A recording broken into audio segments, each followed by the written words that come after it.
রায়হান রাফির pressure cooker সিনেমার ৩ নম্বর song তারা আপলোড করে দিল ইউটিউবে। তো এই গানটির নাম ও টুনটুনি। এই গানটি গাইছেন তানভীর রহমান ও পল্লব। তো ভাই গানটা কিন্তু একটা র্যাপ সং। ও ভাই কি ছিল ভাইয়া, মানে ভাই রায়হান রাফি গান চলছে পুরাই সেরা ভাই, পুরাই সেরা। রায়হান রাফির সিনেমার যতগুলো গান এই পর্যন্ত আমরা শুনতে পেলাম সব কয়টাই কিন্তু দারুণ ছিল।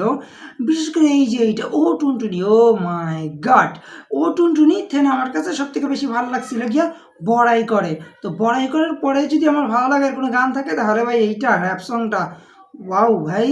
তবে এই গানটা কিন্তু দারুণভাবে ম্যাচ করছে। গানটার যেরকম প্লট, গানটাতে যে পরিমাণ সিনগুলো দেখাচ্ছে, যেমন যেমন দেখাচ্ছে আর কি, এই র্যাপ সংটা পুরাই পুরাই পুরাই একদম ম্যাচ করে। তো রায়হান রাফির এই প্রেশার কুকার সিনেমা কিন্তু অলরেডি হিট হয়ে গেছেই, কারণ এই সিনেমার বাজেট খুবই অল্প। আর একদম কম বাজেট হওয়াতে রায়হান রাফির উঠে যাওয়া কোনো ব্যাপারই না, জাস্ট ফুচুত করে উঠে গেছে। তো ভাই আবার আছে ওটিটি, মানে রায়হান রাফির নাম শুনলে কিন্তু এখন ওটিটি ভালো পরিমাণ টাকা দিয়ে কিনে নেয়। তো এই সিনেমা কিন্তু ওটিটিতে ভালো পরিমাণ টাকা দিয়েই বিক্রি করতে পারবে রায়হান রাফি। তবে এখন আমরা আশা করবো রায়হান রাফি একটু টপ ক্লাস ভালো কাউকে নিয়ে সিনেমা বানাক, একটু কমার্শিয়াল একটা সিনেমা বানাক। কারণ তাণ্ডব কিন্তু 2 আসার কথা, তুফান 2 আসার কথা। তো এই লেভেলে কিছু একটা হয়ে যাক না ভাই। তো এই গানটা তোমাদের কেমন লাগছে তা অবশ্যই কমেন্ট বক্সে জানিয়ে দিও।